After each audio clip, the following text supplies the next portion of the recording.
I realized I was in my season when my perspective changed. I looked more towards gratitude. When I look at all the things that have happened in life and then compare it to where I am right now, I realize this is it. This is me looking into my soft girl era. This is me being where I want to be. And the thing about it is that it's not what I planned for myself.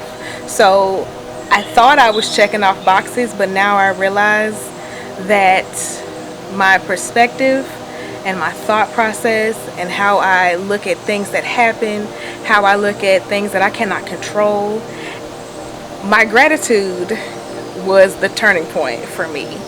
When I can say, here I am in my era that's just for me, that's for my life, my household, the things that I want, and looking out for my feelings, is when I realized that I was in my season. I carry the title Dr. Nicole, but the woman behind is a vision of a second chance. Transparently, the first session of schooling that I had for my doctorate, I did not finish. The first time the first program that I was in for my doctorate, it was a concentration in finance. And my mentor and I could not get on the same page in regards to my potential dissertation topic. And I was removed from the program. And I had very close friends around me that said, ma'am, you're not finished. So figure out where you're going to pivot. Figure out what your next move is going to. And I decided, let's go ahead and do that. Because if I get into the routine of not doing schoolwork, I felt like that was going to be it. So I got into another program. After dissertation topic after topic after topic, I realized in the second program that I was in, my original prompt is the one that is published in ProQuest today. So the person behind Dr. Nicole is essentially a second chance. The time that I needed what I now offer is not too far. It's not too far in the past. I was at a moment where I did not understand what was necessary. I had a ton of things going on in my life. I just had a child. I was in the hospital bed on a Wednesday making sure that I completed my Blackboard posts for the week. But I did not want to stop. So my focus was now finishing my degree, becoming a first-time parent with we're talking about days old newborn, and I knew nothing about what I needed to do.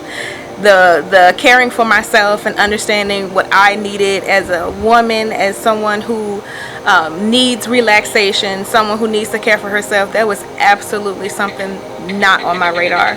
I worked, I was in school, I mommied, I worked, I was in school, I mommied. My interest was just making money and taking care of my child. Me, I was on the complete back burner. I thought nothing about myself. And now that I'm in the season that I'm in now, I really see that I owe myself love. I owe myself grace for certainty. And I owe myself the time to just sit and understand that it's okay. What happened in the past, I can now make up for life in the future. My background in academia and research shapes how I hold emotional space for others because it's people-centric. I studied in regards to leadership, people skills, especially soft skills, in the entrepreneurial world where you're able to balance your emotions from your life, your work-home balance, and being able to come into the workplace or your entrepreneurial environment and still put on a brave face, still be determined to be successful for that day. What was missing in self-help and therapy spaces that led me to create In Her Season was the platform for African American women to talk about things that they things that they may not be certain about, whether they should have learned it in childhood or adulthood. Just understanding themselves as a woman in an environment that says that women have to be strong, women can't be aggressive. When you're standing up for yourself, now you're aggressive. To be able to give women the platform that's judgment free, to be able to have someone that's going to listen. Sometimes when we have a conversation with our friends, it's very easy to brush off someone's emotions or their feelings because we want to try to relate, or we want to try to say, well, there's someone who is less fortunate or someone who has had something more difficult happen to them. I created In Her Season to be a platform for people to just say what they want to say, get it off their chest, and be able to process where their feelings are and how to move forward in the future. Quiet symptoms that high functioning, high achieving women carry include burnout, the lack of patience. You lose that aspect where you're able to think before you speak. Your high functioning, high achieving women, we put on a facade that everything is great, but really inside we're losing our temperance, we're losing grace. We have a very short fuse, and the more that we try to hide that our fuse is dying out, the worse it is. And for other people looking into a high functioning, high achieving woman with these quiet symptoms, it gets worse because now you have words that are thrown around and they can be misconstrued. The most common emotional lie that women carry into relationships is that you have to stay there as long as it takes to make it work. I think that when you are a high functioning, high leadership person, sometimes it may be difficult for your partner to understand that it's a partnership. When you're giving advice to your partner, it may immediately be taken as, oh, you're trying to tell me what to do. Oh, you're trying to mother me. It may be difficult for your partner to break out of that and to understand that we're just trying to be two adults coexisting together in understanding what it takes to get to adulthood, or whatever your goal may be, whether it be fortune, wealth, success. And the lie that women may carry is that you have to continue to beat a dead horse year after year after year, trying to get your partner to understand where you are coming from. And you most certainly do not have to do that. When you're tired, you're tired. And that's a complete sentence. I am tired. Some of the first signs that women are ready to come back to themselves: disassociating. You have lost your ability to care.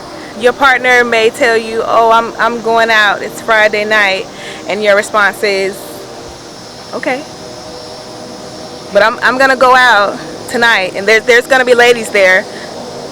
Okay, well, they're bringing guy friends and I really think they're cute. Okay, go ahead. You start to be in the mode where you're just thinking about yourself. You're no longer letting someone disrupt your daydreaming. You think about the life that you want to live, and it could be while you're sitting at work, it could be in the middle of your partner just going on and on and on, and you're listening to nothing. All you want to do is think about yourself and where you want to be, whether it's on a beach somewhere, whether it's shopping. You are in your own zone, but you're still in the same environment. And those are the signs that you start to see when you're ready to go back to yourself. When the things that bothered you, I mean really bothered you before, no longer matter. I can help someone who does not know what softness feels like by giving them the space to tell me what you want. Tell me what you are missing in life. Start to give yourself the space to put aside the things that are stressful in life, to give them the opportunity to think it through and let the person process their own thoughts, as opposed to being quick to put in my perspective or their opinion. If people who don't know what softness feels like need the space to think about what they want. For me, relational clarity is synonymous with transfer learning. Women in leadership know essentially that they have achieved what needs to be achieved so far. However, women are always learning. People in leadership still need to understand that day by day is still a learning process.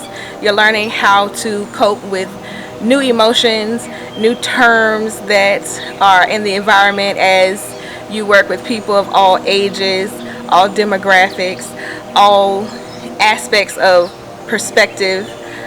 You're always learning how to tailor your thoughts and your words for being able to have conversation and lead from a perspective of quality leadership.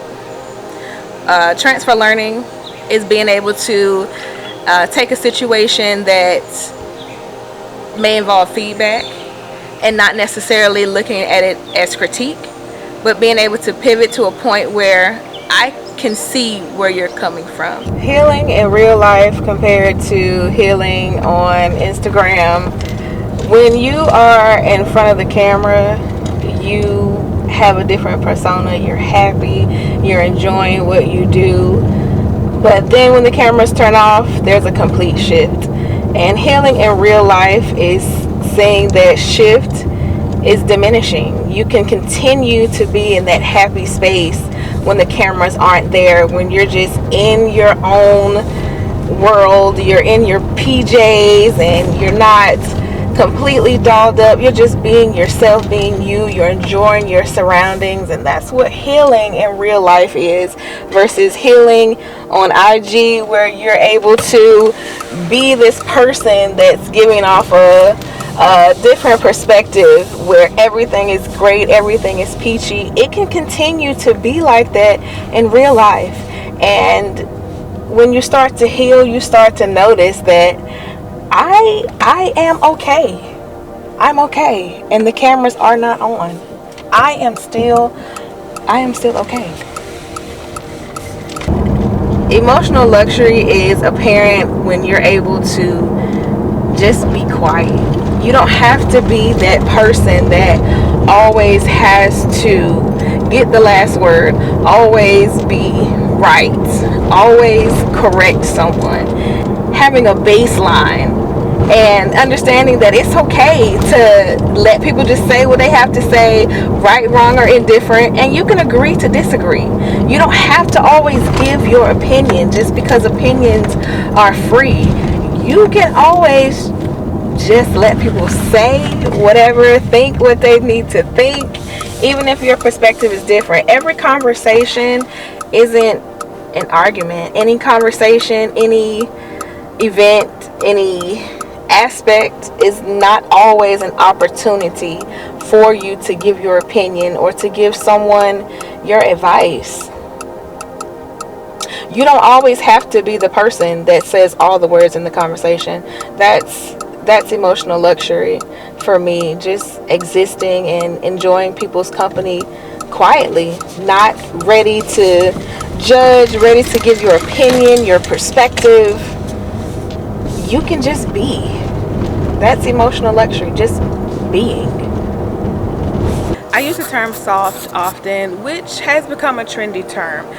But soft requires love for yourself. It's not always about loving the color pink or having the most expensive lifestyle. It's about confidence for yourself and where you are in life, confident in your goals, your future, your dreams, a bold sense of you in any environment that you're in, and also by yourself. Women who are rushing through their healing process, I'm afraid that they're really missing that time to look within yourself and find out what you want. Checking off boxes. I did this. I accomplished this. What's next?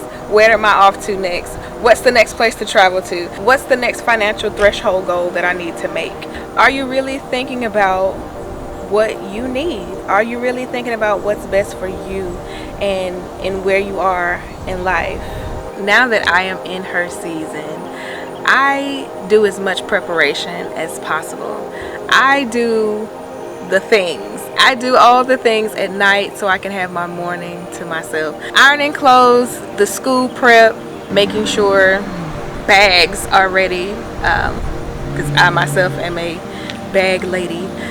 Making sure everything is prepped so the morning can be as smooth as possible. Also in her season, I am able to be okay if I did not do everything that needs to be done. I've learned that rushing yourself in the morning, that trickles throughout your entire day sometimes. Now I'm able to not be so quick to let morning aggravation affect the rest of my day. I'm able to say the first quarter of the day happened, and now let's move on to the second quarter and make today successful.